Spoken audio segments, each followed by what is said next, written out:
Bom dia, estamos tendo uma chuva maravilhosa aqui em Porto Alegre. A chuva estava sendo bem necessária. Não sei se vai salvar as lavouras do Rio Grande do Sul. Está chegando tarde. Mas vamos para as senhas diárias de hoje, dia 4 de março de 2023, no sábado, 11º dia na quaresma. Título que eu dou para estas senhas e esta reflexão: a prata e o ouro precisam ser purificados, porque vem com outros minerais juntos, então eles precisam ser purificados. Antigamente era com fogo, com muito calor. A prata e o ouro precisam ser purificados, a palavra também. A palavra também. A quaresma como ensaio, a quaresma como tempo de ensaio. A prata e o ouro precisam ser purificados, eu disse antigamente era com fogo. Isso a gente sabe da história, e a própria Bíblia fala nisso, né? Nós vamos ver no primeiro versículo já de hoje. A palavra também.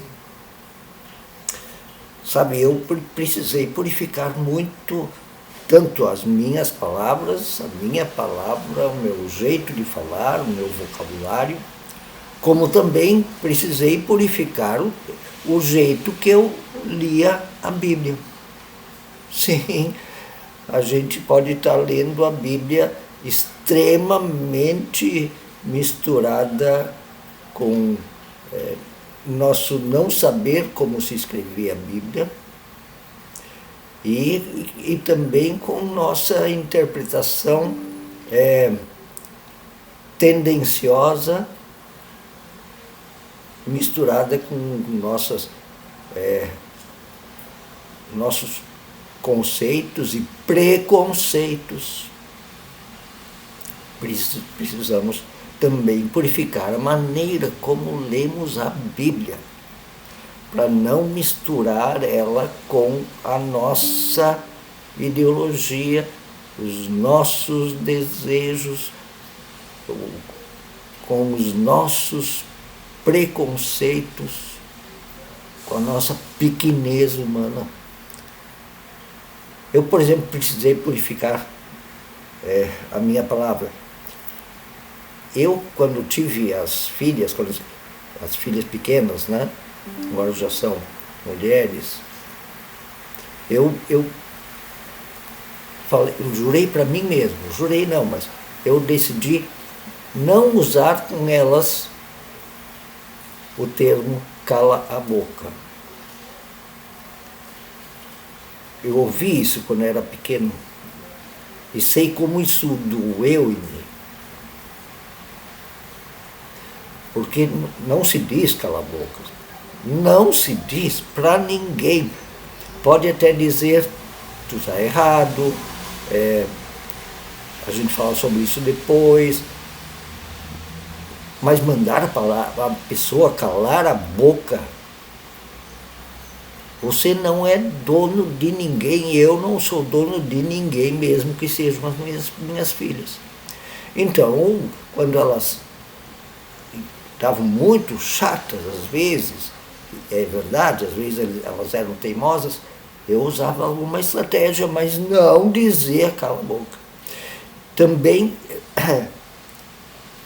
deixei há anos já, graças ao fogo purificador de críticas que eu recebi, inclusive na minha adolescência, uma garota me deu uma paulada quanto ao meu machismo e que eu mereci pelo fogo daquela crítica que eu recebi. Muito bem dada, foi direto na minha cara, na minha fala indigna que eu fiz aquele dia.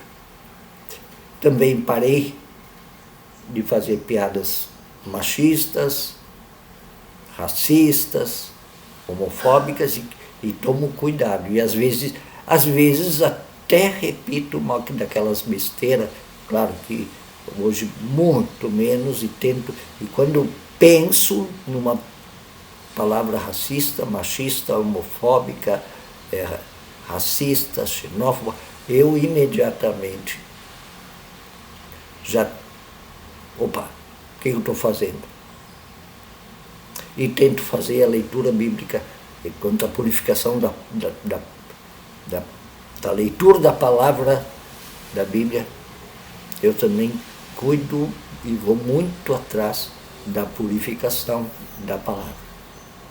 Sim, tem que ser feito.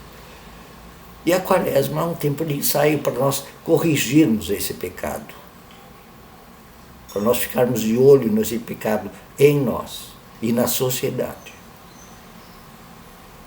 para purificar a palavra, inclusive a palavra de Deus, encontrá-la pura como ela é, no seu propósito. Primeiro versículo para hoje, Salmo 12, versículo 6. As palavras do Senhor são palavras puras, prata refinada em forno de barro, depurada 7 vezes. O número 7, ele é simbólico, ele quer dizer quantas vezes for necessário. Quantas vezes deverei... Lembro da parábola de Jesus? Quantas vezes devo perdoar o meu irmão? Não foi uma parábola, foi uma história. Quantas vezes preciso perdoar ao meu irmão, minha irmã? 70 vezes 7. Quantas vezes for necessário. E o segundo versículo, João capítulo 6, versículo 3, versículo 63. As palavras que eu lhes tenho falado são espírito e vida. Estão depuradas, para que sejam isso, espírito e vida.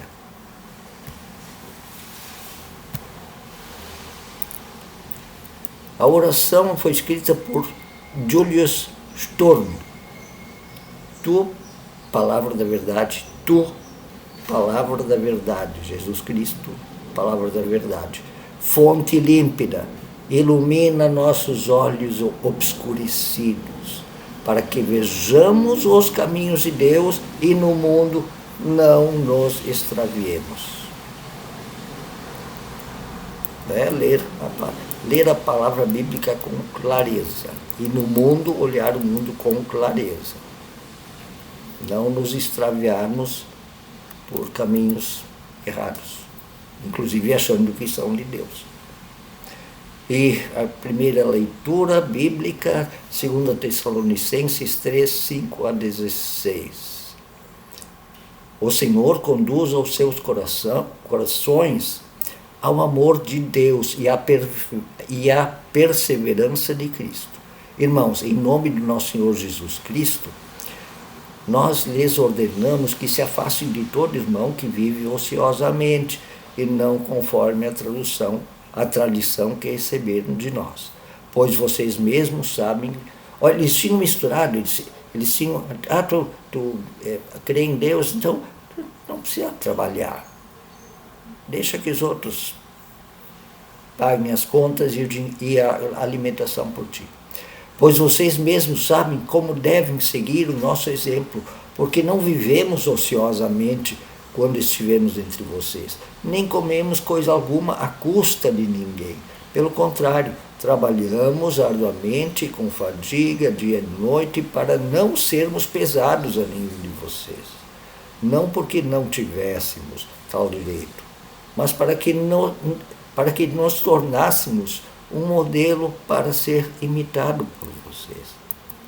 O Paulo, quando ia numa comunidade, ele continuava fazendo lá tranquilamente, devagar, as suas tendas, e depois vendia para ajudar nas despesas de quem estava hospedando ele.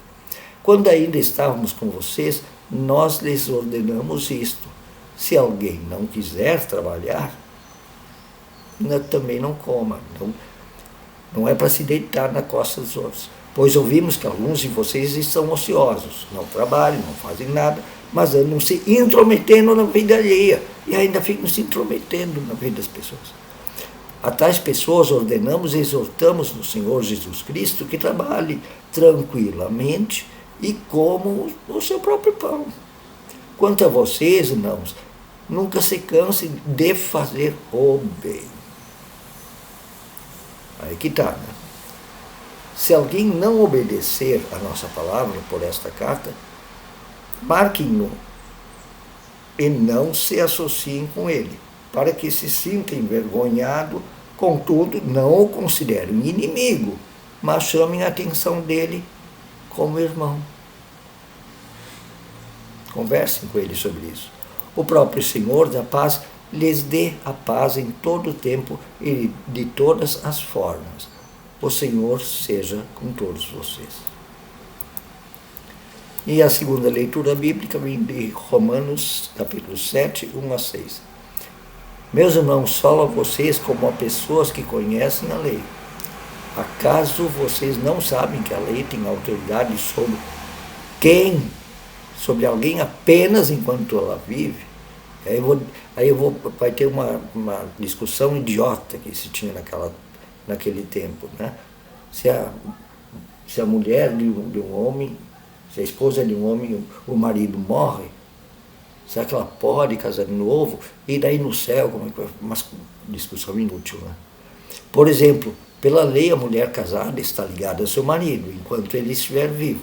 Mas se o marido morrer, ela estará livre da lei do casamento. Por isso, se ela se casar com outro homem enquanto seu marido ainda estiver vivo, será considerada adúltera. Mas se o marido morre, ela está livre daquela lei e mesmo que venha se casar com outro homem, não será adúltera. Assim, meus irmãos, vocês também morreram para a lei, por meio do corpo de Cristo, para pertencerem a outro, aquele que ressuscitou dos mortos, a fim de que venhamos a dar fruto para Deus. Pois quando éramos controlados pela carne, as paixões eram despertadas pela lei, atuavam em nossos corpos, de forma que dávamos fruto para a morte. Mas agora, morrendo para aquilo que antes nos prendia, fomos libertados da lei, pelo amor, para que sirvamos conforme o novo modo de viver, que é do Espírito, e não segundo a velha forma da lei escrita. Vivam e falem com amor e para o bem das pessoas, e assim purifiquem a vida de vocês, fazendo o bem, falando o bem, não mais com palavras que manifestam racismo, machismo, egoísmo, raiva, opressão, injustiça, preconceito, e que nós precisamos um tempo para ver isso como está na nossa vida. E modifiquemos isso. A quaresma como tempo de ensaio. Um bom dia.